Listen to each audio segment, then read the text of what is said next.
Entrepreneur VTC, quel est le meilleur statut juridique pour se lancer en tant que VTC aujourd'hui, actuellement, à l'heure que je fais cette vidéo, en 2022?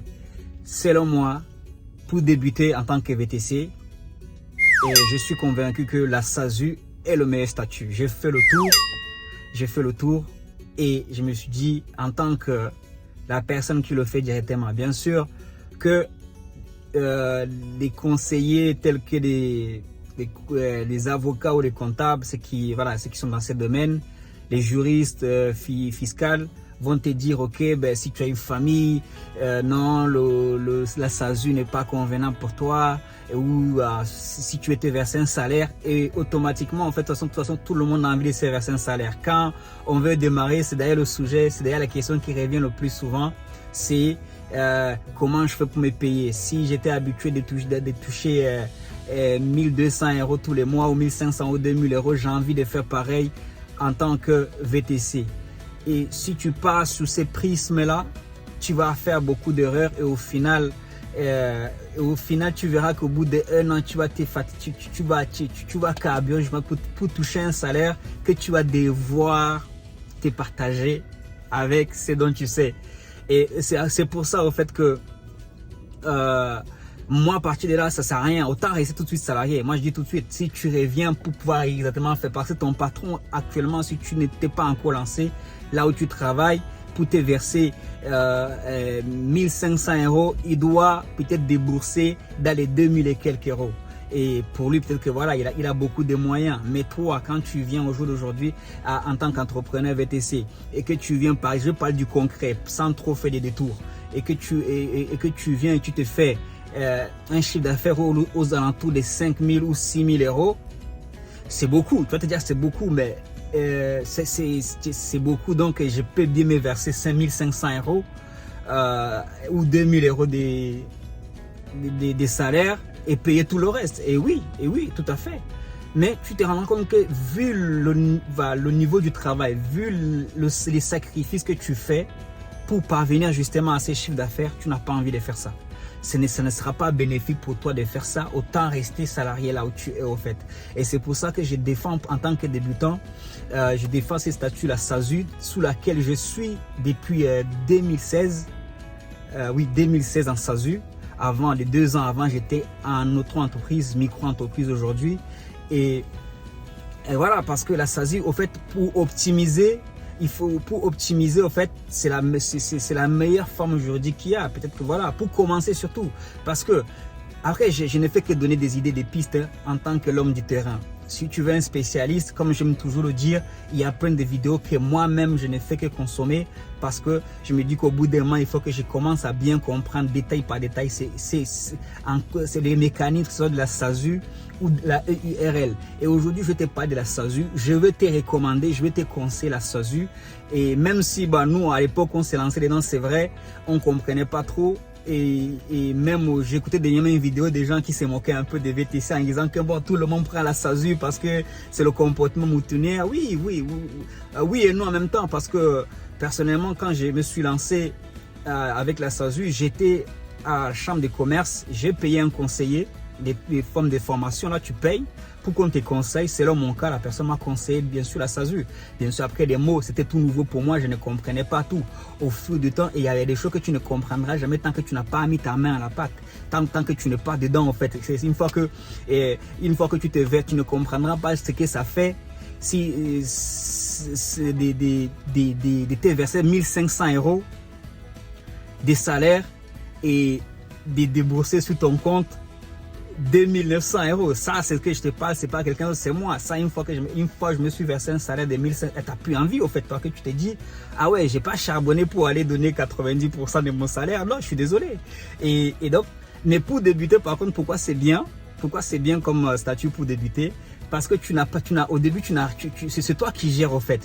Si par exemple tu touches les allocations au chômage, tout ça là, au retour à l'emploi, donc ça c'est le meilleur des, même si tu touches le RSA, ça s'appelle encore le RSA, je ne me souviens plus des noms, tu vois, et c'est un meilleur statut pour débuter parce que tu ne vas rien débourser, parce que la EURL, tu vas devoir tout de suite tu vas commencer à payer au fait.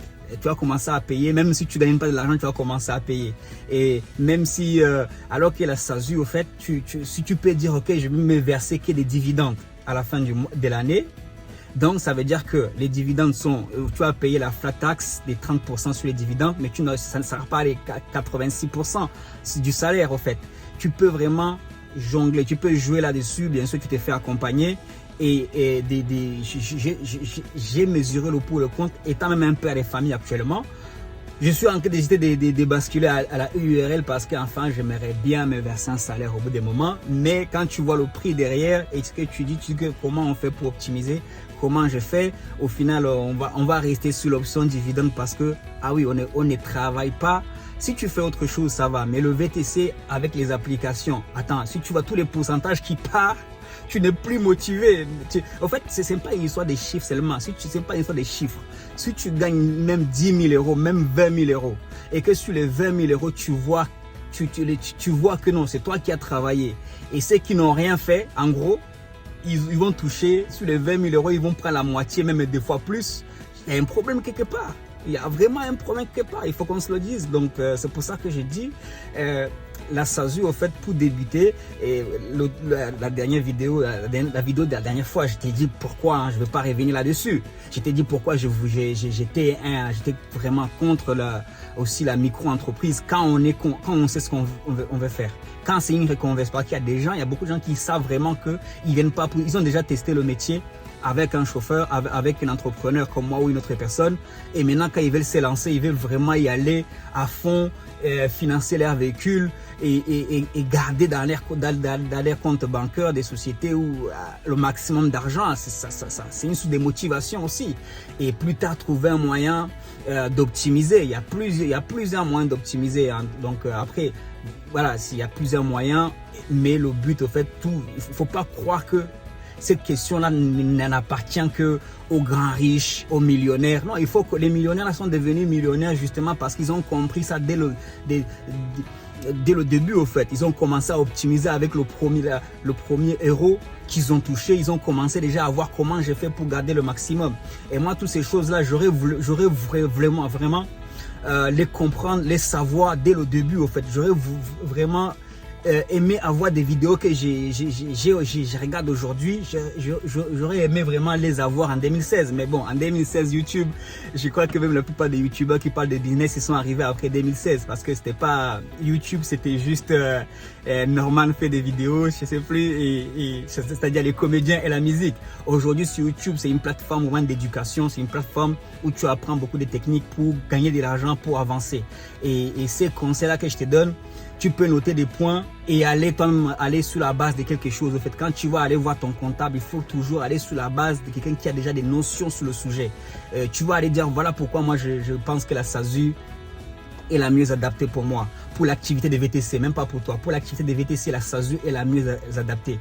Ah oui, parce que comme je disais tout à l'heure, quand tu vois tous les pourcentages qui doivent partir, ok, 46% pour l'État, 25% pour Uber et 25 pour je sais pas encore, quoi encore. Et puis quoi encore, je suis désolé, on est là pour on charbonne, on échange notre temps contre de l'argent, on met notre santé en jeu et c'est nous qui allons prendre la petite part des gâteaux. Moi, vous m'excuserez, mais je trouve une injustice quelque part. Donc je sens que de dire à un collègue qui regarde cette vidéo, un futur collègue, c'est un sujet que tu dois te préoccuper. Avant d'aller même penser, prends ton temps pour aller rêver. Préoccupe-toi sérieusement de ces sujets. J'espère que tu en as quelque chose. N'hésite pas à les faire partager à quelqu'un. Je partage des informations survérifiées que tu peux même aller vérifier derrière. Et plus que ça, j'ai fait un retour d'expérience de 8 ans et j'ai envie aussi de mon côté aller de l'avant. J'ai envie aussi de mon côté corriger mes erreurs et je les ai corrigées. J'ai corrigé déjà pas mal et j'ai vu des résultats et c'est pour ça que je peux t'en parler. Donc n'hésite pas de liker cette vidéo, de commenter, de me dire ce que tu en penses parce que je suis aussi là, comme j'aime toujours le dire, pour apprendre aussi et n'hésite pas aussi de partager à quelqu'un qui est actuellement en train de réfléchir quel statut juridique j'ai choisi pour me lancer et avec le but bien sûr de garder le maximum d'argent sur ton compte en banque. Si ça ne t'intéresse pas, bah tu peux passer juste la vidéo et on se dit à la prochaine vidéo. Ciao, ciao, bye bye. Peace, yo.